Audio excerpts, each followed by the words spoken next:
कभी कभी हम रिव्यू को, एडिटोरियल को या फिर पर्सपेक्टिव को भी देखते हैं, लेकिन ये सेकेंडरी डेटा का मतलब इनका सोर्स जो है ऑलरेडी कहीं ना कहीं मौजूद होता है, जिसकी बुनियाद पे हम जो है अपने आर्टिकल्स को लिखते हैं। लेकिन ये सारी चीज़ों को जानने के बाद अगर हम देखें कहाँ छपवाएं और किस जर्नल को सेलेक्ट करें, उसकी कुछ एट्रीब्यूट्स होती हैं, उनको हमें जानना बहुत ज़रूरी है।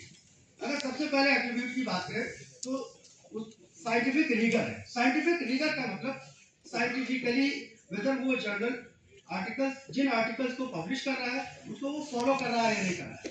जो भी आर्टिकल्स ऑथर्स के जरिए जमा किए जा रहे हैं, उनके अंदर जो एडिटोरियल बोर्ड है या खुद एडिटर है उसको स्कैन करके देख रहा है या नहीं देख रहा है। इसके अंदर साइंटिफिक रीगर में अगर हम देखें तो पर्पज ऑफ स्टडी, मेथोडोलॉजी क्या है, डेटा एनालिसिस अच्छे से किया गया है या नहीं किया गया, रिसर्च का सेक्शन शामिल है या नहीं, डिस्कशन का सेक्शन शामिल है या नहीं, ये सारी चीजें। साथ ही साथ टेबल्स या फिगर्स जो दिए गए हैं उसके लीजेंड्स प्रॉपर्ली दिए गए हैं या नहीं। जैसे टेबल है तो उसका लीजेंड ऊपर की तरफ आता है और फिगर्स का नीचे की तरफ आता है। कई सारे जर्नल्स में आप देखेंगे कि फिगर या टेबल जो दिए गए हैं उनके लीजेंड्स ही आगे पीछे, फिगर में ऊपर चला गया है और टेबल्स में नीचे आ गया है। तो उससे ये सस्पिशन जाता है कि ये गर्चे जर्नल है, इसके अंदर लोग पब्लिश करा रहे हैं, लेकिन कहीं ना कहीं जो स्टैंडर्ड मेथड है पब्लिशिंग का उसको फॉलो नहीं किया जा रहा है। साथ ही साथ रेफरेंसेस वेदर कम्प्रीहेंसिव है या नहीं, साथ ही साथ लेटेस्ट या करंट है या नहीं। तो इन सारी चीज़ों को देखने के लिए हम जो है अगर देखना चाहें तो इसके अंदर जो चीज़ें मैंने बताई हैं, जैसे पर्पस क्या है, मेथोडोलॉजी क्या है, डेटा एनालिसिस क्या है, इसको कैसे लिखेंगे, इसके लिए हम एक वेबसाइट पे जा सकते हैं। इक्वेटर नेटवर्क करके एक वेबसाइट है, उसको आप लोग खोल के देख सकते हैं। Equator network, equator network. Equator network.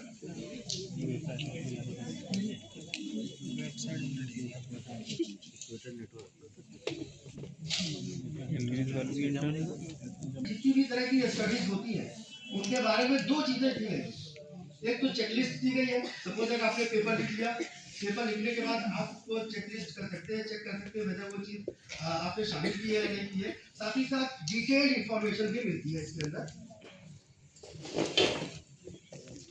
ये आप देख सकते हैं, इसके अंदर सारी चीजें इसके अंदर दी गई है, इसके एक्सटेंशन भी दिए गए हैं, तो इसको आप देख सकते हैं। खासकर जैसे अगर हम बात करें कि जो है कोई स्टडी हम छपवाना चाहते हैं तो उसके अंदर कंसर्ट गाइडलाइन शामिल कर सकते हैं उसके अंदर। साथ ही साथ जो है अगर हम देखें यहाँ पे एक स्क्रिप्ट गाइडलाइन है, जैसे आप प्रोटोकॉल लिखते हैं या फिर प्रोटोकॉल का ही जस्ट मैपअप होता है या एक समरी होती है जिसको हम आफ्टर कंडक्शन ऑफ स्टडी उसको छपवाना चाहते हैं, तो वो सारी चीज़ें आप इसके अंदर जाके देख सकते हैं। एक एक्सपांडेड यहाँ पे चेकलिस्ट है, इसके अंदर अगर देखेंगे तो सारी चीज़ें इसके अंदर दी गई हैं।